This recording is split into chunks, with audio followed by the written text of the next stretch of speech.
and welcome to the 24th episode of the Cantina Chatter Podcast. In this episode, the First Order Roundtable is back. I am joined by Brad Jost, host of the Jurassic Park Podcast, Never Offline, and Grim Grinning Hosts. He's the busiest podcaster around, and he's graciously taken some time to discuss Solo, a Star Wars story. I am also joined by none other than my husband, Justin. You may recall Justin joining in back in episode 16, in which our topic of discussion was The Last Jedi. Before we get into our in-depth discussion about Solo, here's a little bit of collecting and movie news.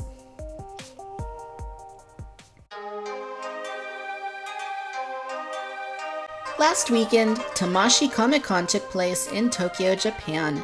Revealed were a multitude of new action figures from our favorite franchises. While my main area of interest was the Bandai SH Figuarts Star Wars releases, we also got our first look at the SH Figuarts Harry Potter figures, new Figuarts figures based off of Avengers Infinity War, even more Bandai Movie Realization Star Wars figures, and a lot more.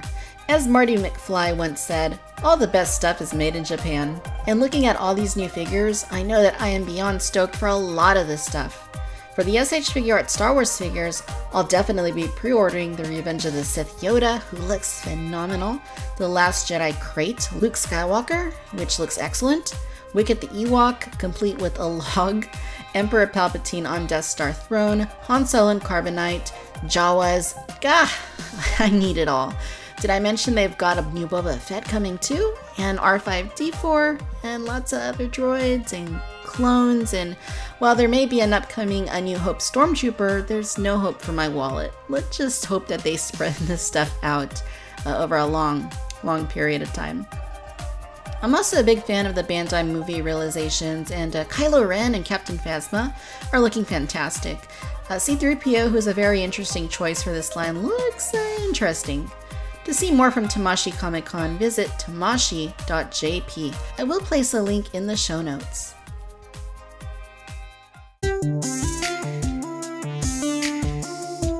In Star Wars The Black Series news, Hasbro has announced from Solo a Star Wars Story, Val, L337, and Enfys Nest with Speeder Bike.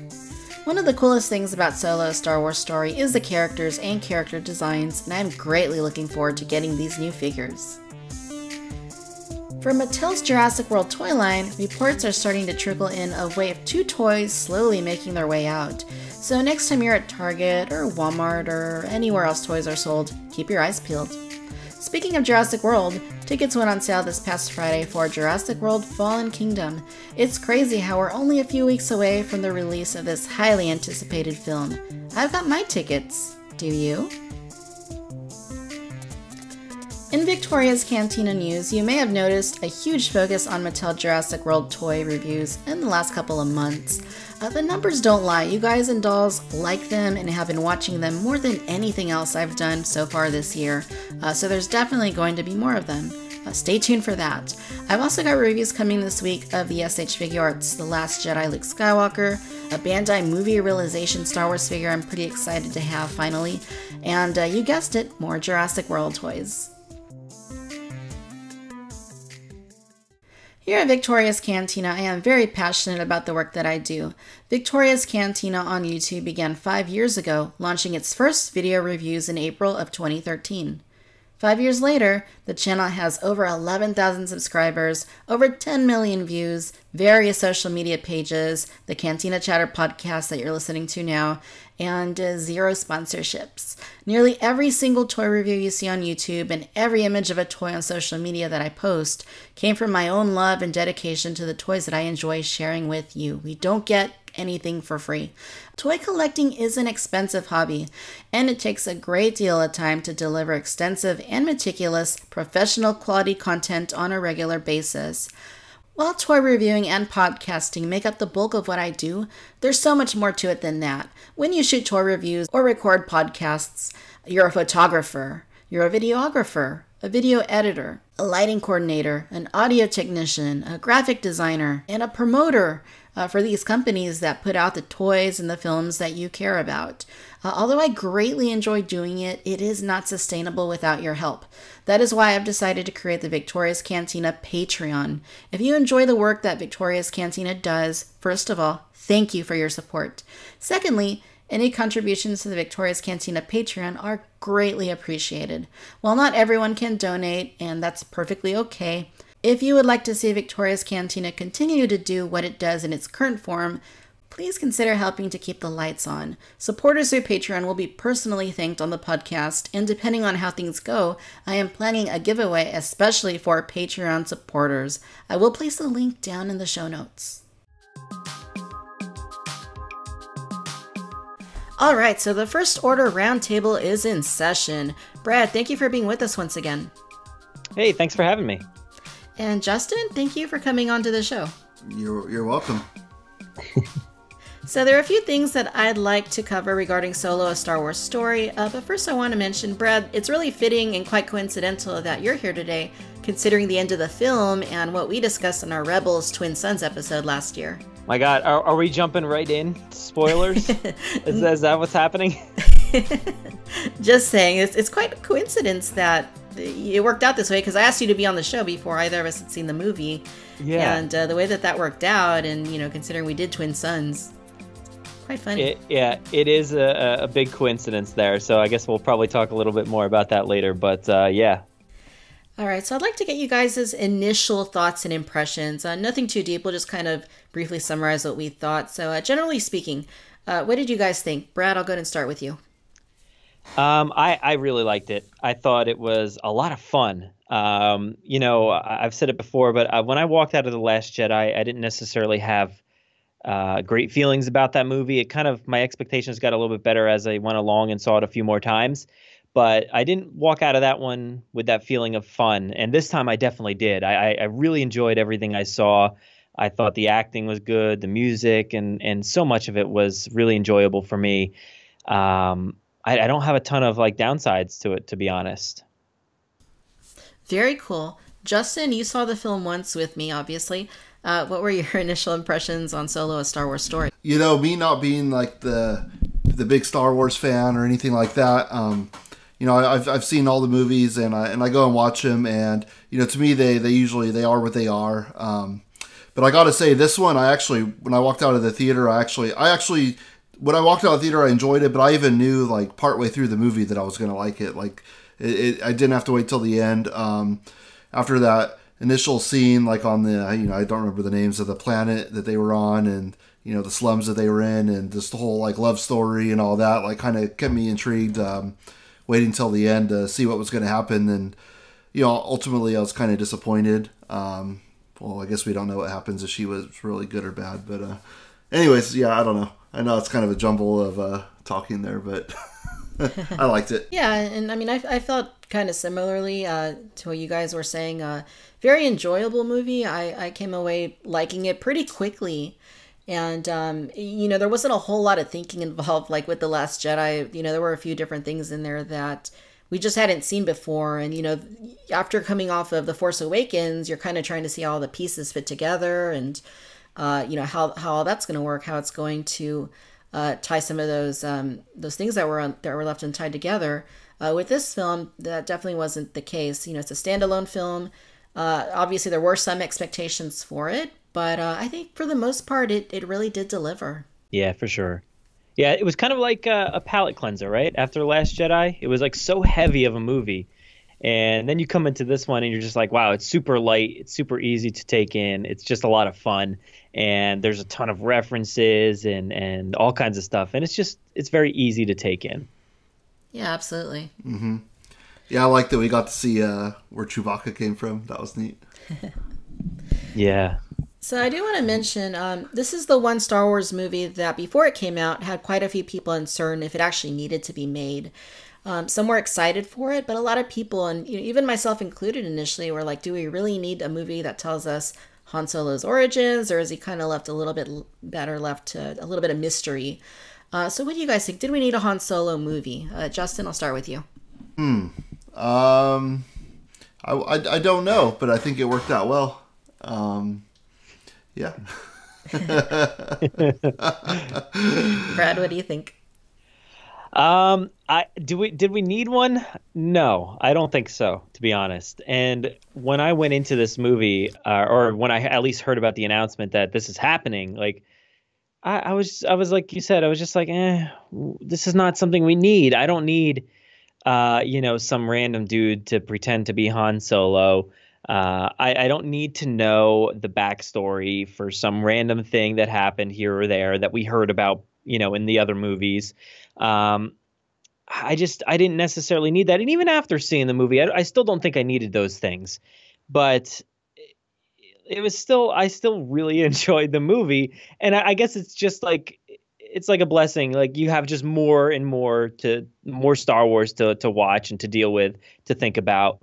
And, you just put all the pile on it. And now we can see these moments and we can see how things went down. And yeah, I guess we didn't really need it. And it wasn't necessarily a lot of people's thing. And I think maybe we're dealing with that right now when you see the box office coming in and it's not necessarily what they had intended it to be. So maybe people are sticking with their initial thoughts of we didn't need another, a new Han Solo movie. I don't know. Did you feel the way I did, or were you excited for it? Initially, I was kind of not really excited for it. I kind of thought, I love Han Solo as a character, but I kind of felt like we don't really need to flesh every single character's backstory out, especially when they're one that's as cool as Han Solo. I mean, he just kind of, as soon as you see him in A New Hope, he's like this awesome, like space cowboy type dude. And, you instantly are drawn to that, to his charisma, and he's just very magnetic. But as the trailers and the teasers started popping up and we got to see a little bit more and more of the film, my excitement really did start to grow, especially towards the end when they started doing those last couple trailers. There was like the Super Bowl trailer, and then there was like one trailer they released like within the last month. And that's kind of what really got me excited for it. I would still say that maybe I wasn't quite as excited as I was for like The Last Jedi, but I was still definitely looking forward to it at that point. Yeah, I have been like looking forward to each and every Star Wars movie and really loved a lot of them. And then this one came along and I'm like, oh man. And it's funny because before this was announced, there was the rumors that they actually had the director and then kicked him out, Josh Trank. I think he was supposed to do Boba Fett. And then they said like, oh, that's probably not going to happen. Or we're going to make Han Solo. Uh-huh. And then I'm like, okay, good. Because I don't really care for Boba Fett as a character. I'm like, that's stupid. We don't need that movie. We don't need a Boba Fett movie. And then the day that the movie comes out, it's like, hey guys, we're also going to be making a Boba Fett movie soon.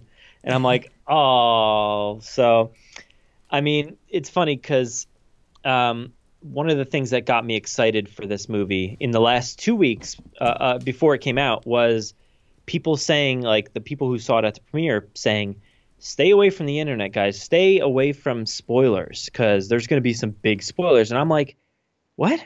Why? It's a movie about Han Solo, Lando, and Chewie. And yes, there's like new characters and whatnot, but they're not spoilers, are they? Like, I don't know. I'm not too concerned about new characters. But Han and Lando and Chewie, we know what happens with them. There's no spoilers there. So there was spoilers, and that was the one thing that got me super hyped. And it's funny because as I was sitting in the theater, I was scrolling through Twitter waiting for the movie to come on, and then I saw some dude freak out on Twitter, and it just said like oh my God, Boba Fett. And I was like, no, I just got spoiled. There's a Boba Fett cameo here. Oh my God. And I threw my phone away for a second, and then a minute later, I'm like, let me go look at this again. And then I realized it wasn't from this movie. It was like the announcement of the new Boba Fett thing, and I'm like, all right, at least I wasn't spoiled.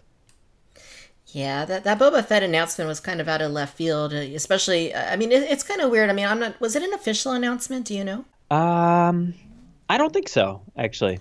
But it was reported by like Hollywood Reporter, which is generally correct. Something like that. Yeah, for the most part, yeah, they're pretty spot on. Justin, are you familiar with who Boba Fett is? I know his name. I'm thinking he's like one of the guys, like a slave master or something, right? Right there. Next to Darth Vader. Got to point out my action figures here. That's Boba Fett. In the green? you know, that real cool looking guy that did basically nothing in the movies. For some reason I thought he was like a slave guy, like Master. I'm thinking of somebody else. I don't know who you're thinking of. Love it. And that's why I wanted to have Justin on the show, because he's not a hardcore Star Wars fan. He goes along with me to see the films, and, you know, he puts up with my insanity. But I'm thinking of the person on the planet we're raised from. That guy. He's thinking of Unkar Plutt. Yeah, that's what I was thinking. Oh, okay. Yeah. Interesting. Well, that is a good point, though, that you made, Victoria, about, like, you know, him not knowing too much. I think that's a good thing, especially for a movie like this, where it's laced with references almost nonstop, and it's referring to things that, you know, most super hardcore fans knew about and sort of knew about how these origin things happen, but would like to see them happen on screen. So it's interesting to have somebody who doesn't necessarily know all those things. And I went with my wife to see it, and she didn't know those things either, but she still enjoyed the movie. Yeah. Yeah, totally. Yeah, it's really cool that she enjoyed it, and Justin really enjoying it. You know, to me, really indicated as more of a general moviegoer that, you know, it's a pretty solid and entertaining film. Yeah, yeah. So you also mentioned that there were a little bit of controversy or drama going on behind the scenes. There was different directors that they had been looking at. Initially, it was going to be Phil Lord and Chris Miller who were directing Solo: A Star Wars Story, and then about midway through production, they ended up getting fired. And this was obviously very controversial online.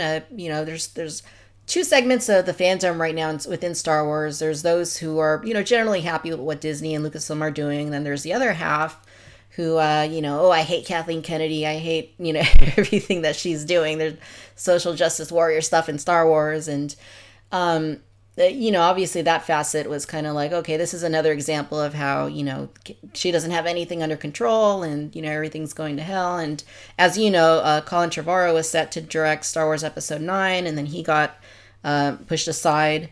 So a lot of things going on behind the scenes. I'm not ultimately sure what the net impact of that was on the film. Obviously, we probably would have gotten a very different film from the sounds of it. It sounds like they were kind of going for more of a humorous type take on the film. Perhaps we'll never know exactly what the plans were. Do you think that bringing in Ron Howard to finish up this film, and it sounds like he reshot most of it, was the right way to go? Yeah, I'll say so. I mean, yeah, I think we heard 70% of the movie was reshot. So that's a lot. And yes, they still got producer credits, Lord and Miller, I believe. But yeah, it's a completely different movie at that point. I mean, yes, they laid the groundwork. They got the casting and the sets and all that stuff was all pretty much laid out ahead of time by them. So they did a great job. Like, I think they did a great job casting. I know a lot of people are still up in the air about Han. Pretty much majority of people are like, yes, Lando is probably one of the best things about this movie. You can't really mess up Chewie. But they did a great job with the casting and all that stuff. So I think the groundwork is great. And surprisingly, I don't know, Ron Howard really got the look, I think, of Star Wars. It looked gritty. It looked, lived in, I thought. And to me, it actually resembled a lot of like Rebels in a way. And I think maybe we mentioned that previously. But it really gave off a look of Rebels. And I don't know if that comes from Lucasfilm and their direction, or specifically Ron Howard, how much he put into that look. I don't really know, but I thought it blended well with the others. Yeah, definitely. And I hear you on the Rebels aspect, because with Rogue One, I felt like that very much felt like Rebels. I mean, it just seemed like it was in the same universe. And this definitely has a very similar, shared aesthetic with the animation of Rebels and even into the original trilogy, A New Hope in particular. So I think he really did a good job capturing that. And I'm not sure exactly, we know he didn't write the story, but obviously he's responsible for ultimately the way that this film turned out. And I know I left the theater very happy, so I'm pretty happy that they went with him over, well, I don't know, I guess they could have gone with anybody. But I think they made the right choice. I think it was pretty solid. Yeah, I heard that like he even thought that he was coming in there just to do what they said. but apparently that's not the way it was. I think, of course, he would probably say that he wasn't like forced to do a lot, but apparently he had some say when it came to a lot of things, so that's good. Yeah, totally. So we talked about our excitement levels before going in to seeing the film. What was your excitement level coming out of Solo Star Wars Story, Justin? I felt pretty excited about it. You know, with a lot of the stories, Star Wars movies, I guess there's just so many of them, and they're all like kind of out of sequence. They're not chronological, and that's being somebody that's only watched some of the movies like one time. That sometimes kind of trips me up on like what exactly like is going on in the movie. But I felt like for me, not being that kind of a person that knows the movies really well, with this one, it was kind of like a fresh start. It was like, okay, well, I get it. I totally see what's going on in the story. But having watched the movies, I still was able to understand some of the characters in it, and maybe, where they came from in the past. Like Chewbacca, he's a main character always in all the Star Wars movies, but it was cool for me to see where he came from. That was neat. And also, the guy with the horns there at the end, Darth Maul. That was cool too, because I know who he is because he's in other movies. So there were some things in there that weren't so subtle that just a layman Star Wars person could understand and get to. But it was also a fresh story that I could really follow well without having necessarily been really in depth with all the other movies. Yeah, we'll get to some of those things in a little bit more detail in just a little bit. But Brad, what about you? What was your excitement level coming out of the film? Well, like I said, I was really pumped that I liked the movie, I guess. I really was happy about that. I had a good time standing in like a circle outside the theater, just like with my friend and my wife, my sister. We were all like, talking about how awesome it was, all the key moments and everything. I wasn't sure like if I was going to see it again. I know I typically try to go like 3 times to a lot of like my favorite movies. That's usually what it works out to. And it's been waning off a little bit recently because I have a kid now and it's hard to get back out there. I saw The Last Jedi. I saw that twice. I saw Infinity War twice. So maybe I'm down to 2 times, but especially this summer, it's such a packed summer. I don't know when I can get back and, use my time wisely to see other movies as well. So I do want to see it again because as the days went on, I'm like, wow, man, I really got to see this again because it's so hard to take everything in all at once. But yeah, I'm just very excited overall. I instantly the next day put on the music and I was listening to the music all through work and driving and all that stuff. So I'm really pumped about that. So overall, I'm really excited. A little bummed that it's not performing as well as it should have in the box office. And I will say that like, when I sat in the theater and the movie's about to come on, I'm looking around, there's like not a lot of people in there. And I thought it was really weird that it was not a packed house on opening night. And every other one that I've gone to, how many are there now? 3 others? They were all 100% packed. So I don't know what was going on there. Yeah, that's one thing I did want to bring up is that the box office returns for this weekend do seem to have fallen short of the expectations. Obviously, it's a long weekend. Tomorrow's Memorial Day, so there's still money that they're gonna be making and they're gonna tally. But it does seem like they've kind of gone back a little bit on their projections compared to what they originally thought it was going to do. So yeah, that is interesting. And you mentioned how the theater was a little bit lower in capacity. I kind of felt like the theater we saw it in. What do you think, Justin, was kind of like that too? There weren't a ton of people there. Kind of like 2 tiers of that theater. There was the dividing line between the first few rows of seats. They're the real close-up ones. Those weren't taken at all. The more tiered ones were mostly full, I guess. Yeah. Yeah. And Brad, I think I mentioned this to you on Twitter when I was moving our showtime on I think on Thursday. And usually with the reserved seating at the local theaters here anyway, all the good seats are gone like right away. Yes. Obviously, tickets for this movie went on sale, I think on May 4th was the day they went on sale, Friday, May 4th. And I was able to move our showtime, and when I did that, we still had good seats. I mean, we had really good seats. So it is kind of curious that there were still like open seats like that. And it's a little bit concerning. I mean, I don't know if maybe it's a little bit of Star Wars fatigue, or maybe maybe truly a lot of people were a little bit dissatisfied with The Last Jedi. It's kind of hard to nail down specifics, but yeah, I mean, in your opinion, what do you think is going on with that? I don't know. I've kind of narrowed it down to like maybe a lot of people were like boycotting after The Last Jedi. People aren't necessarily excited to see like a Han Solo movie.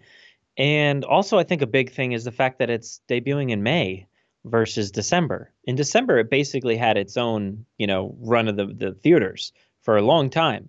And now it's in the very beginning of summer, basically. So we've already had Avengers, we've had Deadpool. So like those are big movies that are still getting a lot of money. And it's right in the mix of all this stuff. And soon there will be much more even coming out. So I think May was just probably a bad move. I don't know. I still don't know why they stuck with that and not, went to December, pushed it back just a little bit, especially due to all the trouble that it had. Why would you leave it in May?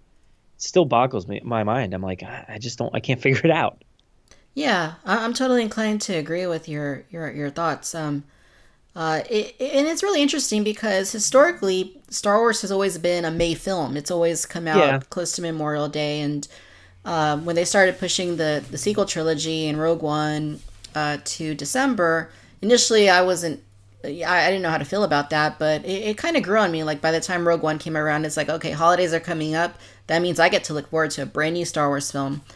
And having it back in May, I mean, I don't know. I mean, it's kind of cool that it is back in May and that there is another Star Wars film just 5 months after The Last Jedi. But at the same time, it's kind of like, yeah, there's going to be a year and a half before Episode 9. I don't know. I kind of feel like you really hit the nail on the head on that idea. Why didn't they push it to December? Yeah, especially with all the trouble that you talked about before. It just seems odd to keep it right there. And they went way over budget. It's like the most expensive Star Wars movie ever made now. And I think what they made, like, I don't have the exact figure, but it was like $100 million or something like that, right? For this movie in the first 3 days, which is pretty good. I mean, that's good, but it's just not their expectations.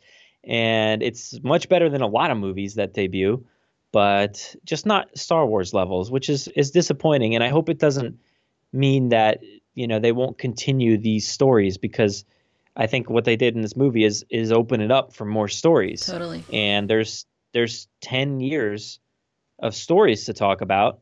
I mean, I don't really want them to do what Rogue One did and lead literally right up to Episode 4. I don't want them to do that because it is a different actor. And at least if there's 10 years difference, it's like, it's all right. Like, you can kind of fool around with the time there. Think he changed into Harrison Ford somehow. But I don't know. I'd like them to keep making some more at least. Right on. And yeah, it does look like it is estimated for $101 million for the 4-day weekend. Okay. Yeah. So. For 4 day? Yes. Which I don't know how. Yeah, I don't know how they're figuring that. Yeah, without tomorrow being tallied, but yeah, that's what. Yeah, the estimates. I thought it was $100 million for 3 days, so that's even worse then. Oh man. Yeah. Ouch. I mean, hopefully that doesn't really. I mean, they're going to make more Star Wars films either way. They've already announced a ton of them, which I guess anything can change, right? But it seems like they're pretty committed to making quite a few more. So I just wonder how that. I just wonder if that means maybe, like for Solo in particular, if they're not going to do sequels or how they're going to go about that. But, Well, I don't know. Well, earlier, Victoria, you'd mentioned, is it Star Wars fatigue? I mean, the amount of Star Wars correct me if I'm wrong, but the amount of Star Wars movies that have been coming out in recent years far exceeds what was going on like a decade ago, say, right? Oh, yeah. So is it that in the past, there's just a lot more anticipation for a movie, whereas now they're coming out so frequently, it's, maybe people can kind of wait for it to be on Blu-ray or something like that. I don't know. Maybe it's just too many. Not that that's a bad thing, but maybe that excitement's not there. Right. The Star Wars prequels were really big. From 1999 to 2005, there was one every 3 years. It was its own trilogy. And then George Lucas said, we're not going to do any more Star Wars films. Like, that's it. Then he sells Lucasfilm to Disney in 2012, and then they're like, okay, we're going to do episodes 7, 8, and 9, and then, after they start getting to work on episode 7, they're like, we're going to do Rogue One, we're going to do spin-offs. So yeah, they're definitely trying to cash in on their investment. And with this film, I hope they recuperate their money. But yeah, it's at least for the opening weekend, it's not looking too solid. And I think another factor, like you said, Brad, is that there's just so many other movies coming out at this time. There's the superhero movies are. It's crazy how many we get now.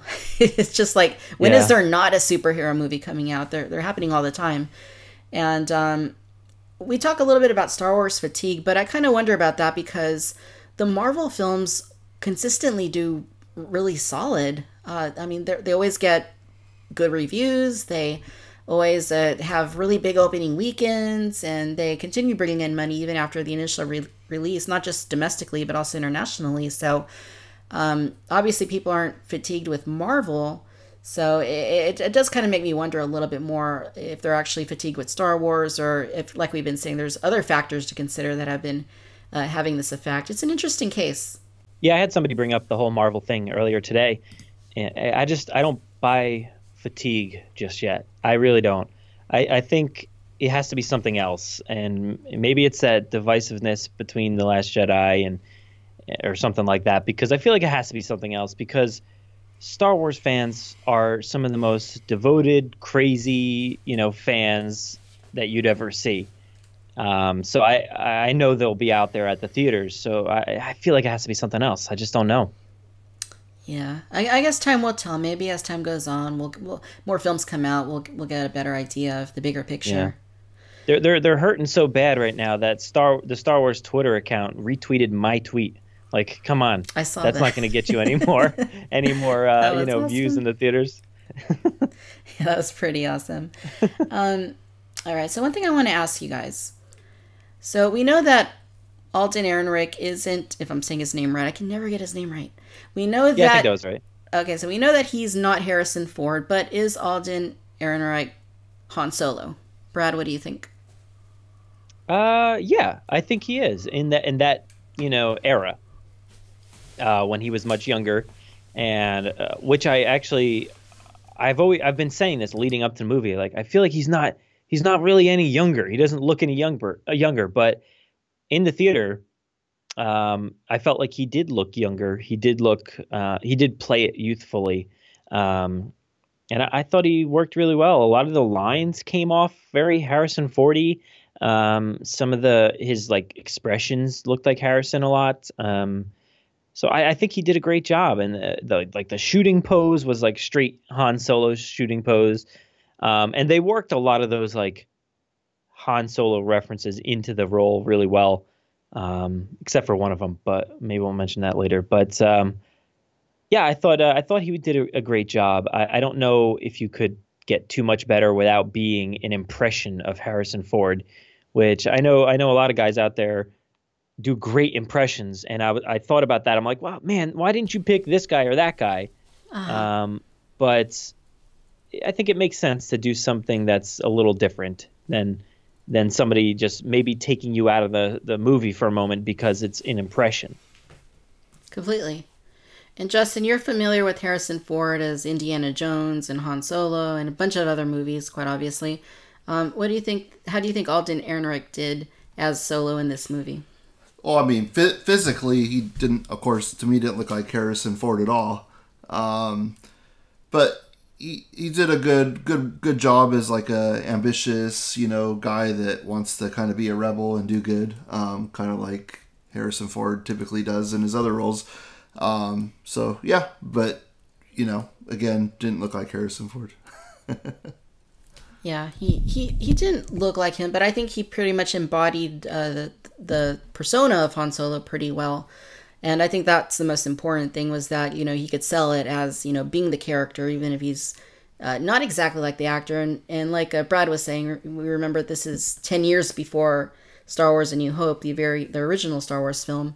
So, we can expect there to be some differences, not only in his personality and his mannerisms and such, but also in his look, his likeness. And what's also interesting about that, though, is that in the original Star Wars film, Han Solo is supposed to be 28 years old. Alden Ehrenreich kind of looks like he's in, in that neighborhood. So I don't quite buy him as being like age 18 for the film. But I suppose I could place him like maybe early 20s if we're not, paying too much attention to it. Is he really supposed to be 28? Because I thought like Harrison Ford was like 40 when he filmed that. He was 32 when he filmed his Han Solo, but really? canonically, I'm pretty sure he's 28. Okay. Well, much younger than I thought, so it doesn't work as well then.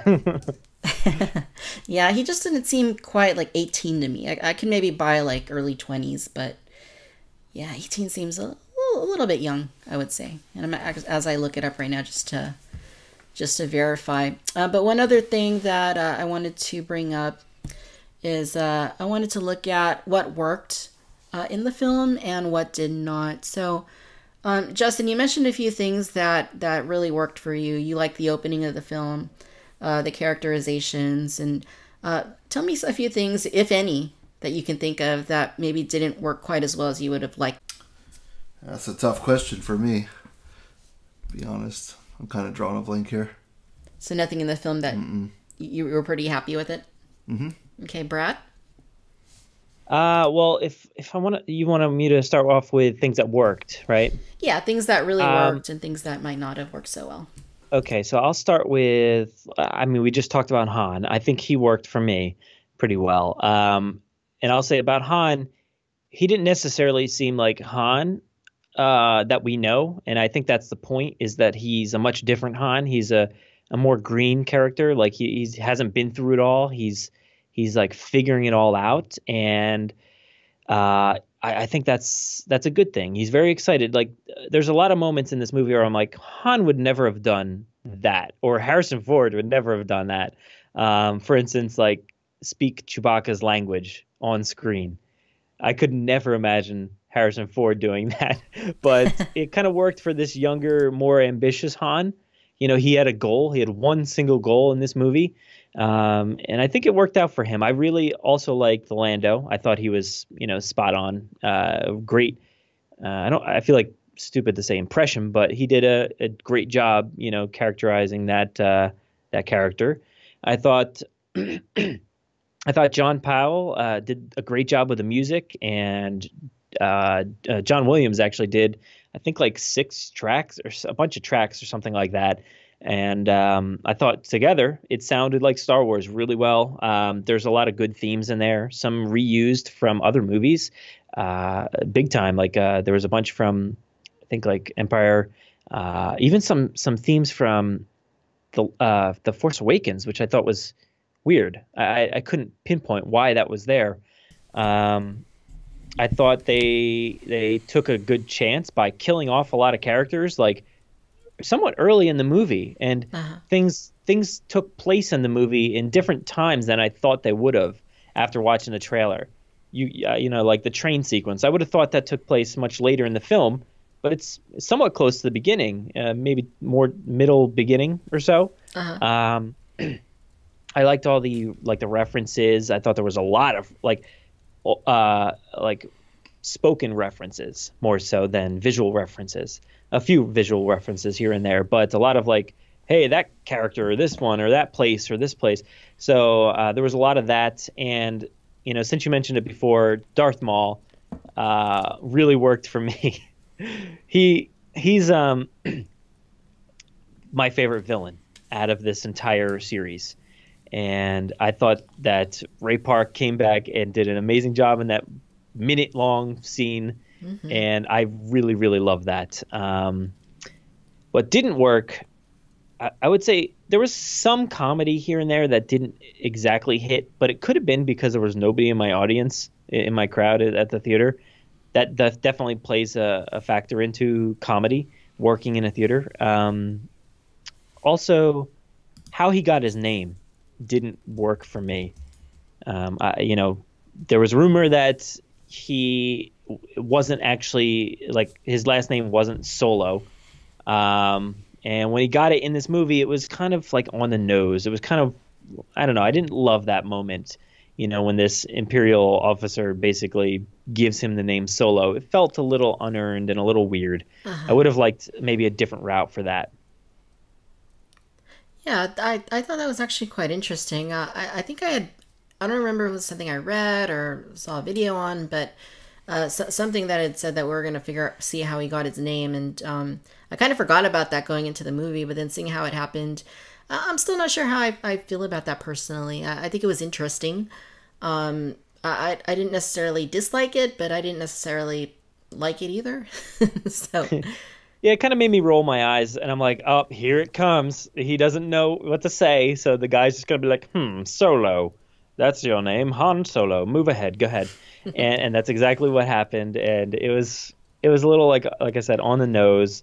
But yeah, like they said, they mentioned this earlier, that they're going to show you how he got his name. People were taking it either literally how somebody gave him his name, or how he became Han Solo, like in a sense, but it was literally how he got his name. Yeah. Wasn't it cool how they were playing the Imperial March, like in universe? Yeah. And, it did take me out of it for a quick second, but I remembered back to Star Wars Rebels, and there was that Empire Day episode, I think. Yes, that might have been a title or what, but they actually did that same exact thing. And I thought, okay, this makes a little bit sense. It is still, I will say it is weird, no matter what, but I thought it was fun, at least. Absolutely. It's a slightly different take on it, too. Yeah, definitely. As far as myself, I was pretty happy with most of the film. I really liked how Han and Chewie met for the first time. That was, you mentioned how Han was talking in Chewie's language. That was interesting. It was kind of unexpected. It was like, wait, what? It kind of had a little bit of comedic element to it. But I just got to say, in that scene, Chewie was terrifying initially. Mm-hmm. He was scary. And I just imagined if I was a little kid, I'd probably be kind of scared of that. And it's funny because it's such a contrast from how, he's usually portrayed. Like in The Last Jedi, he's like hanging out with the porgs and he's giving everybody hugs, and it's just quite a contrast. But yeah, very, very interesting to say the least. One thing that I don't know how it's, I don't really know the answer to this, but they kind of indicated in the film that he was maybe eating humans, and there were like bits of armor like scattered around his den. So I don't really know how I feel about the possibility that Chewie was eating people. Like I kind of don't like that thought. Yeah, they did a lot of things in this movie to be like to just retcon a lot of things for you in the future when you're watching like episode 3 through 6 or something, or 4 through 6.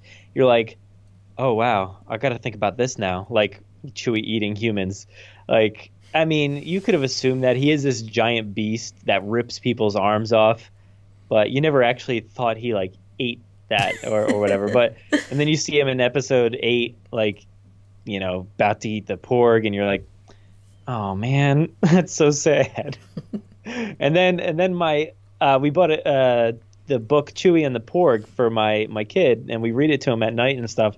And they skirt around the fact that he cooked up some porgs, and they don't actually show that in the kids' book. But I'm sitting there like, Chewie's a monster. He cooked up these porgs, and now I'm trying to read this nice kids' book. But yeah, so they do that from time to time, I think.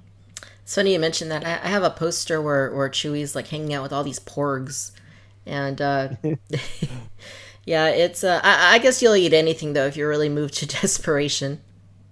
Yeah, they didn't say like how long he was in there or anything, right? Yeah. Well, they said he hadn't eaten in 3 days, so. Yeah. Oh, okay. Well, maybe I'll mention this too because we've all heard about the life debt, right? Yes. That like Chewie owes Han because some reason, right? He saved his life or something, and. We've heard about this life debt forever, and I kind of expected maybe a little bit more, from a life debt. All he did was just point out the fact that pillar was a little weak, and then you could knock it down and then get out, and he saved them, and I guess that's the life debt. Maybe they're kind of like there is no life debt. It's just they're good friends. I don't know. I kind of felt like I don't they know were what they're going for. Yeah, I kind of got the impression they were side skirting the life debt thing. Maybe I don't know if it's a politically correct way to go about it, but I just kind of felt like maybe they're gonna just be really good buddies as opposed to Chewie owing Han a life debt. That was just my impression. Yeah, I think that's got to be it. It has to be. And one other thing, it worked for me. I'll say this: it worked, but it worked in a way that I wasn't expecting. The Kessel Run. Mm-hmm. For some reason, I don't know if you have this idea or who else does out there, but I always assumed it was a race. Yeah. A race against time at least. But in this case, it's definitely a distance. It was, a distance on this, place that he drove through, essentially. So it was a very awesome scene that was one thing after another, maybe a little too many things, but it was fun. It was a really good time, because they encountered the Star Destroyer, the TIE fighters came after them. They went into the Maelstrom and hit a bunch of objects in there, and then a giant space monster was in there, and then this black hole thing, and then they got out of there finally, but they did it in 12 parsecs. But I just thought the entire time that we've heard about this Kessel Run, I just assumed it was some race that he beat everybody and did it in 12 parsecs versus, however fast you could do it some other time. Right. Yeah, I thought it was going to be something similar to a race as well. I thought maybe Han and maybe, I don't know, Lando or somebody else, they were going to be racing against something to get somewhere in a certain amount of time. So, and I had a little bit, I enjoyed it, but I had a little bit of confusion as to where they were at that point in the film, because obviously they were on Kessel, and then they were trying to, there were all those clouds, there was the all those clouds swirling around, and the Star Destroyer, and I just kind of felt a little bit confused. In Rogue One, they were constantly telling you what every planet was, and I kind of felt like that helped to a degree. I was a little bit confused at this point in the film as they were bouncing back and forth, but maybe that was just me. No, I don't think so, because I have no idea what really these planets are at this point. And Rogue One set the standard, I think, for spin-offs, that this is how you present it. This is what we're going to do. And then they completely changed it. They don't do any of those things for the main saga, and then they didn't do it for this movie either. So it's very confusing. Even the opening titles were very different. I feel like I would have liked to have seen Rogue One even do the extended blue font, in a galaxy far, far away. They extended that and they did some more, words. And I liked that. I thought that was nice. I thought the logo coming up a minute or so into the movie was nice, but Rogue One did it, I think, right away. Did they? I forget. Maybe it was a minute in. Yeah, they did they did the Rogue One title right after Saw Gerrera picks up Jyn Erso. Yeah, that's true. Yeah, so that's fine. But it would have been nice to have a consistency with things like the titles on the planets, and the other stuff. And it still boggles my mind why they didn't title. Oh man, now I'm blanking on the name because they didn't title it. Mustafar. Yeah, exactly. That was a little bit perplexing. But yeah, I completely agree. I really liked how they had the title cards at the very beginning, even though they're saying a long time ago. It's in past tense. Then it starts telling you about Han Solo's situation, which is in the present tense. But that's true. Yeah, that is kind of weird. Just I notice all things I don't really need to notice. But that's funny though. That's a good point. I didn't necessarily think about that. Yeah, but I do wonder if any of the forthcoming standalone films are going to kind of have a similar thing where they're just going to do their own thing, or they're not going to really follow any format. So I think at this point you have to do your own thing, right? It would just be too weird, because then Rogue One would be the single one out. You did your own thing, and then we were we're going to change it. Unless they go back and special edition that Rogue One and change it up a little bit. Right.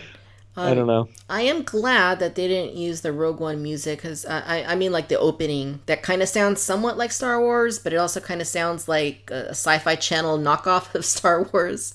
Huh. I'm glad they didn't go with that theme. I'm glad it kind of had its own music. Personally, I really enjoyed the music in the film. I know you mentioned that was one of your highlights. I really liked it quite a bit. I can't really think of any standout like track. But then again, I've only seen it once, and I haven't listened to the soundtrack yet. So I'm sure as time goes on, there'll be more things I'll find there that I really like. Yeah. So one thing I didn't like a whole lot, I wasn't a huge fan of L337.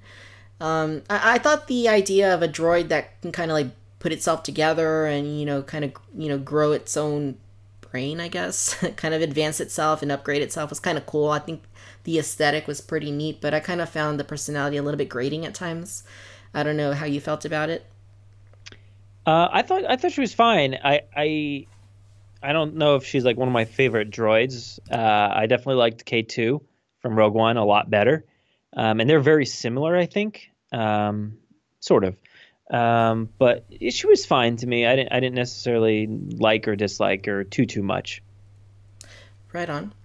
So yeah, we mentioned the opening of the film. I thought that worked really well as well. I liked that it was, in the streets. It was very like up close and personal and, very action oriented. And you gave us some pretty cool scenery. We had never seen Corellia, which we'd always heard that's the planet Han Solo is from. We've never seen it. I don't even think in the animation we ever saw it. So that was a pretty cool way to start the film, I thought. I did really like, you mentioned how there were some deaths early on in the film.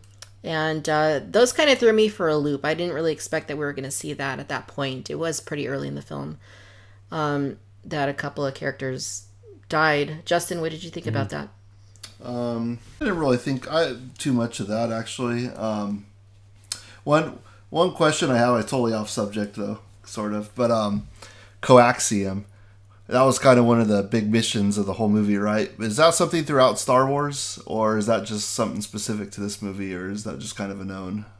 I don't remember. I've never heard of it before. Yeah. Okay, so yeah, I was wondering. So yeah, I think it might have been specific to this movie. Okay. I don't remember. Yeah, who knows? There's so much material. It could have been somewhere, but I don't remember it. Yeah, it could have been in a comic. It could have been in a in a book. They were pulling things from the 1970s Marvel comics. Like, I think they said, who are the two, not the Tonica sisters. I think they should have gone with the Tonica sisters, but the other two sisters that they mentioned came from the Marvel comics. Was it the Zan sisters? Yeah, they were from a 1970s Marvel comic, so pretty obscure stuff. Yeah, it was all over the place, the types of references and stuff. So I thought it was pretty good. And the comics, like, I was thrown off because I thought they were setting up that whole Kessel run as a race, like, just because there was that Han Solo comic recently in the past few years that like had him, getting into this race just to do some task to get to the end. And I don't know, I forget exactly what happened, but I was like, oh, that's like set up for, showing how he did this one, but that never happened. Right. Yeah. That's one of the things I did love, and I'll mention that is all the little Easter eggs and stuff that were hidden throughout the film. And Brad, you mentioned that there are things that a more casual moviegoer, someone that's not hugely into Star Wars, wouldn't pick up on. But any of us who do follow the other films and have even gone into the animation and some of the books and such, there were quite a few little surprises. Beckett pushing Aura Singh and killing her. that was kind of cool. Yeah. So many name drops, like Bosk. Aura Singh.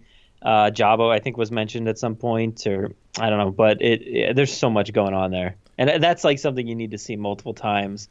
Lando's mask from Return of the Jedi was in there, which was funny, I guess. Like, it's like, oh, there's that mask. I mean, not something we needed, but it was there.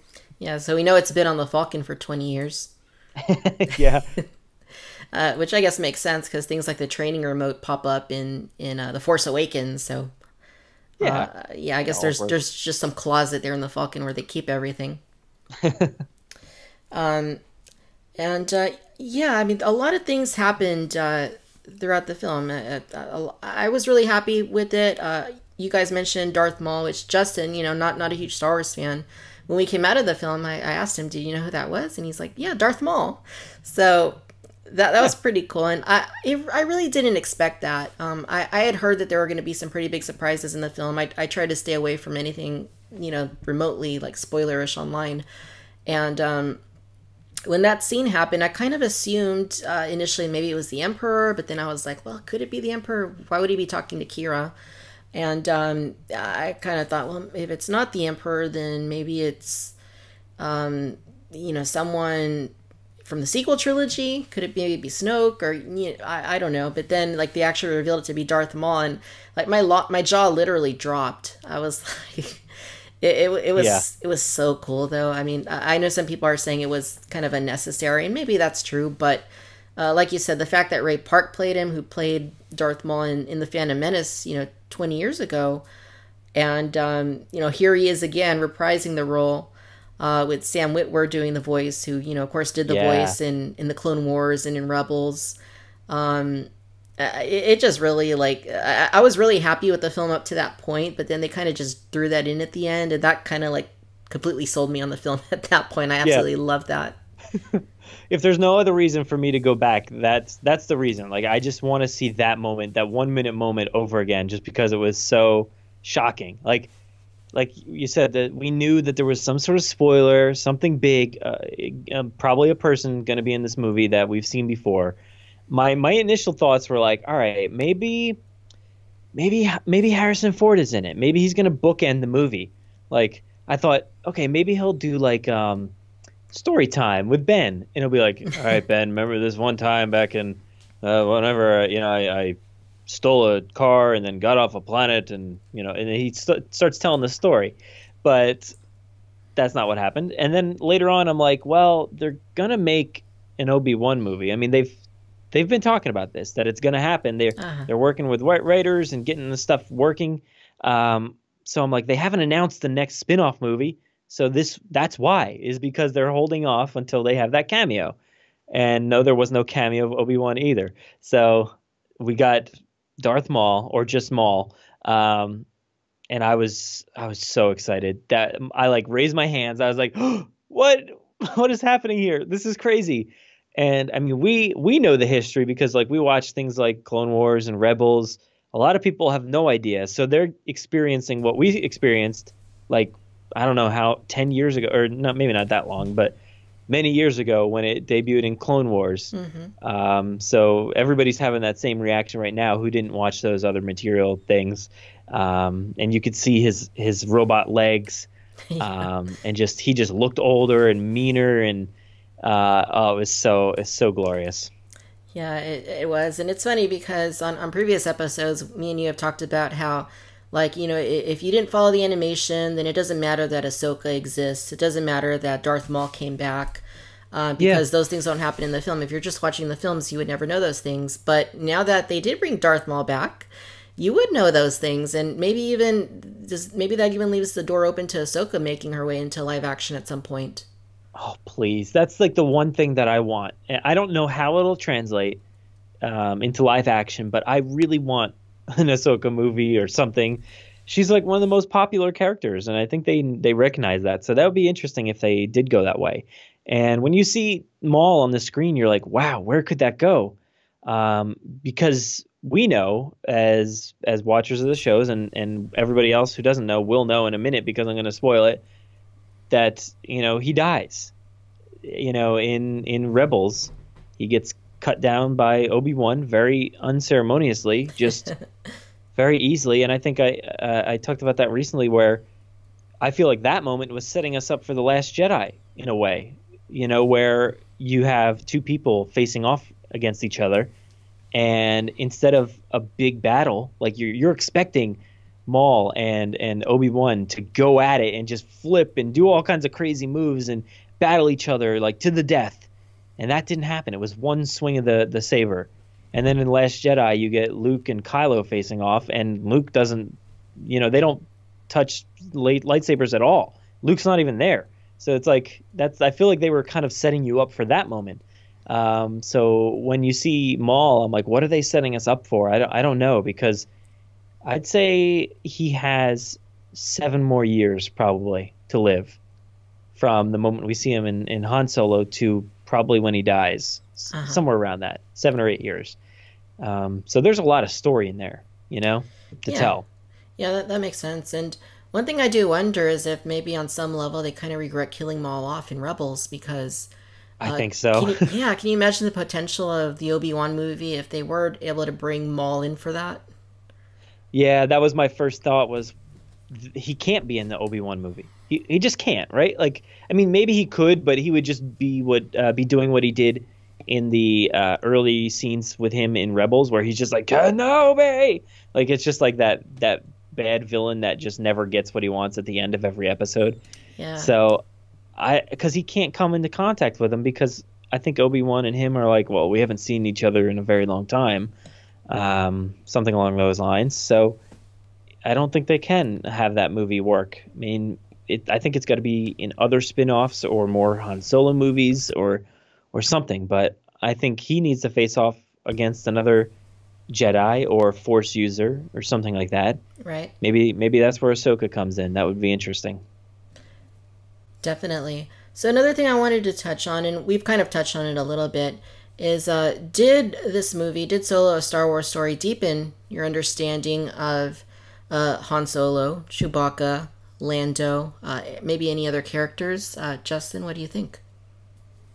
Yeah, definitely Han Solo. I mean, I didn't know anything about his background previous to this. I mean, I guess nobody did, but yeah, that was totally enlightening. And I know he had his love in the other movies was Princess Leia, correct? So it's kind of interesting to see him that he had a love at least at one other time, and where it actually ends up going from where that movie left off. I don't know if that's the end of it or if there's more to it, but that'd be interesting to know. Yeah, definitely. Brad, what do you think? As far as deepening my understanding, I'm going to say no, it didn't. It didn't really help. I felt like I knew them as well as I needed to. And like we talked about in the beginning, like, did we need this movie? And I said no. I think the same applies here. Is like, I already knew these characters. I could have assumed where they came from and what their relationships were. I like the world that they built, and I really enjoy the story that they told. But I don't feel like I know them any better as people. Lando is still like a liar and a guy you can't necessarily trust. Han is a good guy, but also a bad guy. Chewie is just Chewie. He is literally the same. Nothing changed. He just dried off. But it just helped establish relationships that were built in this movie. So it didn't necessarily deepen any understanding of them specifically. Right on. Yeah, I kind of agree with you guys. Han Solo, like I mentioned at the beginning of the show, I was totally okay with, first seeing him in the Mos Eisley Cantina and, that being my introduction to him. The fact that we got more backstory on him is nice. I kind of like seeing a little bit of where his roots are and how he developed a little bit. Not completely necessary. Lando, I definitely don't feel like I know him any better than I did in the Empire or Return of the Jedi. I mean, he kind of seems like the same exact guy, honestly, which is a good thing, I suppose. That's a testament to how well Donald Glover played him. And Chewie, not really, other than the fact that I said that he seemingly was eating humans. So there's that. I could have done without that, but hey, it's I guess it's part of his history now. So so I just can't get over that, Chewie eating humans. I do like, and this is kind of going a little off subject, but I do like how they kind of mentioned how the Wookiees were enslaved on Kashyyyk by the Empire and put into service, because that is something that's always popped up in the expanded universe. So that was nice to see brought into canon. Yeah. So, favorite characters. I want to talk about characters that really stood out to us, who we liked from this film. And Brad, I'll go ahead and start with you. Well, we talked about a lot of the main ones. Going into this movie, I talked about what's his name, Woody Harrelson, a lot. I'm like, Woody Harrelson is just Woody Harrelson. Like, he's not anything else. Like, I can't imagine him disappearing into a role. But I thought he did a great job in this movie. I thought he did really well. He blended pretty well for me. He's a slimy guy, but you trust him, and then he backstabs you. So I thought he was, he was predictable, but I thought he did a great job. And Kira, I liked her a lot too. I thought she had a good twist to her character too. where she shows up with the villains and stuff like that. And you don't, I mean, you thought you could trust her too. She was more of a twist, I'd say, than Beckett. You kind of assumed he would probably backstab you, because he's the guy who literally said, don't trust anybody. Right. Whenever that happens, you can't trust that person. But her, I don't know if she necessarily backstabbed Han, but she just couldn't turn away from her past in a way, and the things that she's done. So I'm interested, though, to find out what that relationship is with Crimson Sun and why she can't let it all go. But I thought she was a very interesting character in that sense, because there's obviously deeper questions now about that connection there. Yeah, totally. There's a lot more questions there, and especially like where her story is leaving off, because we don't really know if she left because she genuinely wanted to kind of take over that segment of the criminal underworld that was left open, or if she was maybe trying to save Han in a way, because maybe she knew that Maul would come after the both of them. A lot of possibilities, and as we were saying, it'll be interesting to see whether or not they follow it up with either a sequel or some other sort of film that kind of bridges the gap between where this is leaving off and the rest of the Star Wars story. If nothing else, I'm sure they would get around to it in some comic or some novel, which would be a little anticlimactic. But yeah, that would be. I'd really not love that, because they tell so many stories and books. Like, I cannot keep up with all the books that are out there. I've tried, and I've read a ton of them, but there's just a ton that I haven't read now, and it's very difficult. And it's not, as, like you said, it doesn't pay off as well because it's a book and it's not necessarily, visualizing everything that you want to see. I really hope that they continue this. I know it's a struggle right now, but hopefully it finds its way, the next few weeks and on DVD sales and whatnot. I hope. Yeah, absolutely. Absolutely. Justin, what characters from this film stood out the most to you? Which characters did you like? Well, I liked Kira, partly just because I like Emilia Clarke. Loved her in Game of Thrones, and that was exciting to see her in this movie. I didn't even know she was going to be in it, and actually I didn't even recognize her during the beginning of the movie when they were still on that slave planet or slum or whatever you want to call it. I didn't even realize that was her. Just her look was totally different. And then later back in the movie when her and Han Solo met up again, then I was like, okay, I recognized her at that point, and it was quite a character change too. Not what I expected when they got separated. On the other planet there, I kind of just imagined her being enslaved and maybe not living such a great life. Well, I don't know if her life's great or not, but it seems like she ended up pretty powerful. So interesting. Any other characters that stood out to you? I like that Woody Harrelson was in it. I mean, of course, I like Woody Harrelson, so that was cool. Nice. Yeah, for me, I actually really liked Vel, and I'm a little bit, I was a little perturbed we didn't see more of her. She died very early on in the film by blowing herself up. But Yeah. I thought she was really cool. I would have definitely liked to have seen her, kind of last a little bit longer than that. Also, Enfys Nest was pretty interesting. I really didn't see that, where that was going to go. I didn't expect that at all. She was basically just like a young girl, working, kind of starting in a way the beginnings of the rebellion. So that was really interesting to me. I can't really qualify Maul because we barely saw him, but I did mention that was one of the most awesome things in the film. Lando, I thought was great. Donald Glover did a really good job. I'd actually probably put him on par with Alden Ehrenreich as Han Solo. I thought they both did, pretty good job. And beyond that, I guess I would say those would be the. I like Kira a lot too. I thought Emilia Clarke did a great job. That's the cool thing about these spin-off films is that they do introduce you to a lot of characters you had no idea even existed, and you get to learn a little bit of their story. And even though you see some familiar faces like Han or Princess Leia or Admiral Akbar, whoever it is, you are introduced to a bunch of new characters as well, which, kind of deepens the Star Wars story and gives you access to more characters. So I think that's one of the best things about these spin-offs. Oh, yeah. Rogue One has some of my favorite characters, and that movie is so emotional, and you literally just met those people. I would say this is not as emotional of a movie, but it took a lot of chances, like I said earlier, with killing off those characters. You had Val, Rio, and L3 all killed off pretty quickly, and it was just surprising all at the same time. And L3, you said you didn't like her too much, right?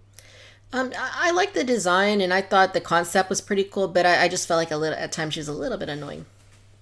Yeah, I mean, I could see that. I loved how she like freed all the other droids, and it was like a droid party, and it was just like that was so much fun. That was and something out of sorry to interrupt you. That was something out of Rebels AP5, and that was like totally something in that area.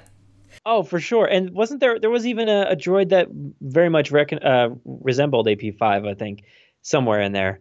But what do you call it? I will say I liked how, her character died essentially, and they, pulled out her brain and put it into the Falcon. And now there's the complete backstory now to this Falcon.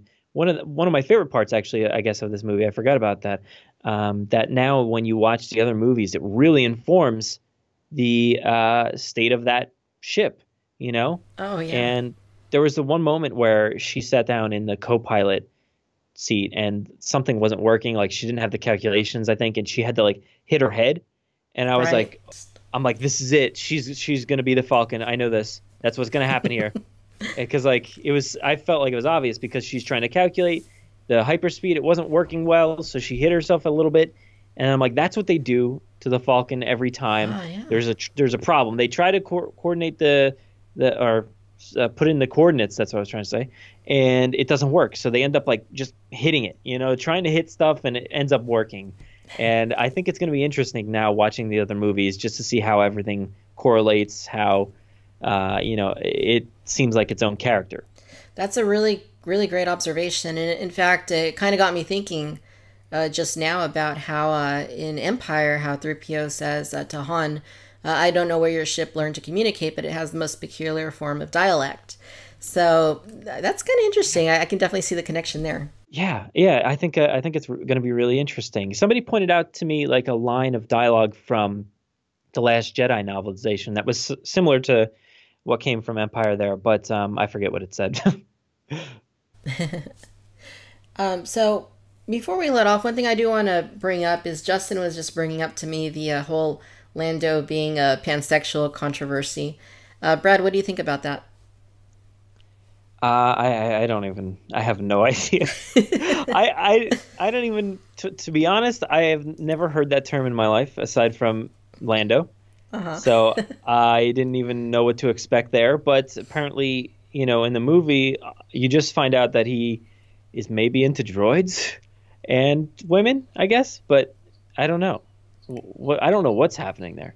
Yeah, that was kind of one of the parts of the film where, I mean, not that it was unneeded or unnecessary, but it kind of confused me a little bit. I mean, I kind of just felt like I didn't get that sense that he was attracted to L3 up until the point where she actually died. And I know she had already said that she thought he was attracted to her, which I didn't quite believe. And I thought it was just kind of an L3 thing. I thought it was a joke. Yeah, I thought it was just her just making a joke or just misunderstanding or whatever because she was a droid. Right. And then, of course, she dies and he's, obviously very upset. And I'm not quite sure if it's because he was actually attracted to her or because, he lost his sidekick, which maybe he had been with L3 as, partner for a really long time. I guess you could take it either way. You could say the same thing about Poe Dameron. Like, he would do the same thing. He would be really upset if BB-8 was blown to pieces. He would just hold BB-8 in his arms and cry. Oh yeah. I think anybody would. I think they were all upset about K2. And I don't know any other droids that have died, but yeah. Completely. Justin, do you have anything to say about that? No, I was just scrolling through my newsfeed this morning and saw that pop up, and I was like, that's interesting. I mean, I didn't think that myself. I just thought the article was funny.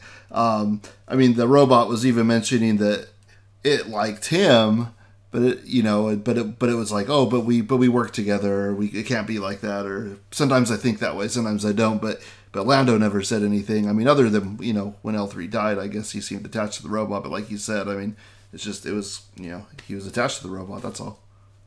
Yeah, completely. So, one final thing before we leave off here. It's been a really enjoyable discussion. If there were to be a sequel to Solo, maybe even a trilogy, which who knows, it's up in the air at this point, the box office and everything. If there were to be a sequel, what would you want to see happen? Justin? Well, I would like definitely want to see what happens with Kira.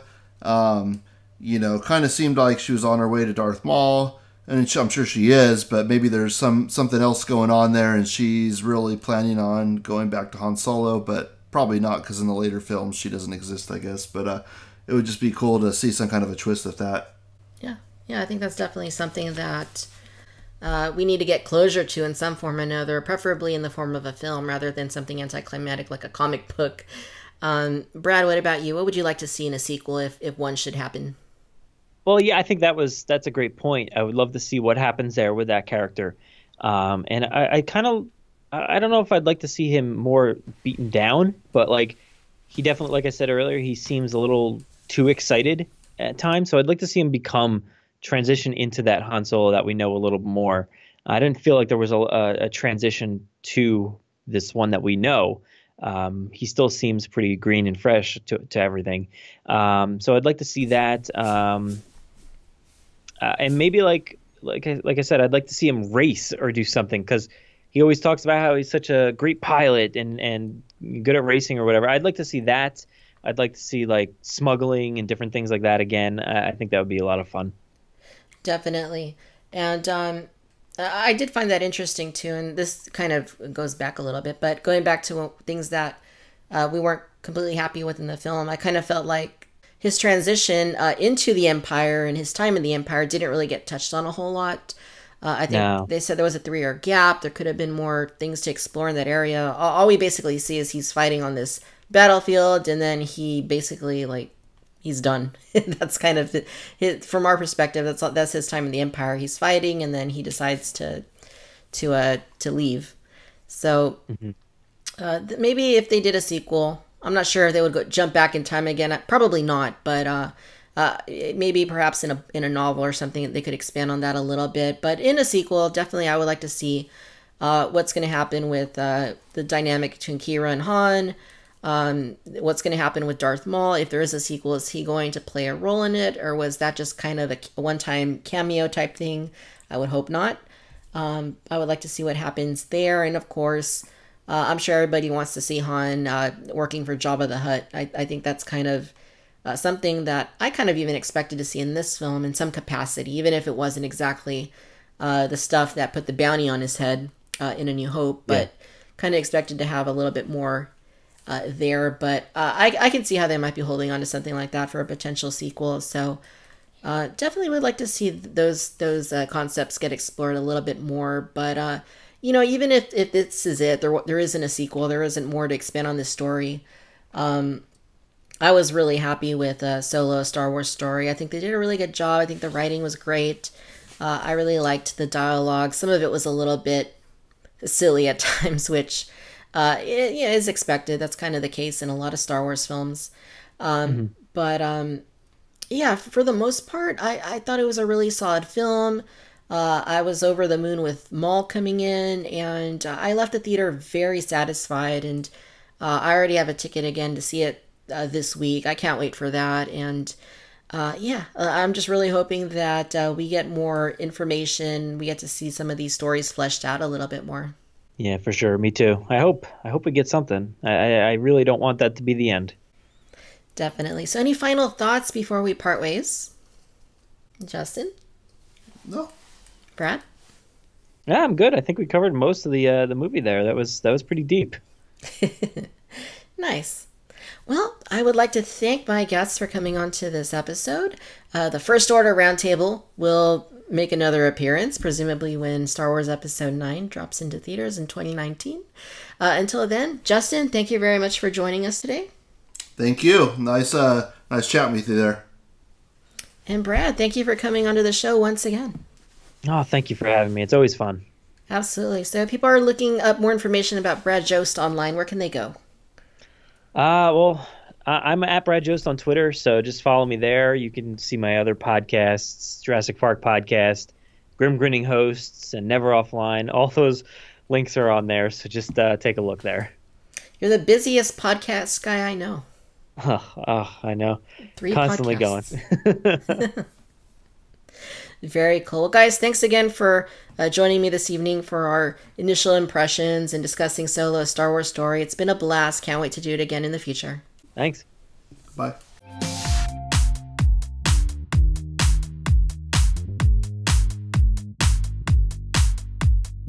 That'll do it for the 24th episode of the Cantina Chatter Podcast. Once again, I'd like to thank my First Order Roundtable panelists, Brad Jost, and my wonderful husband, Justin.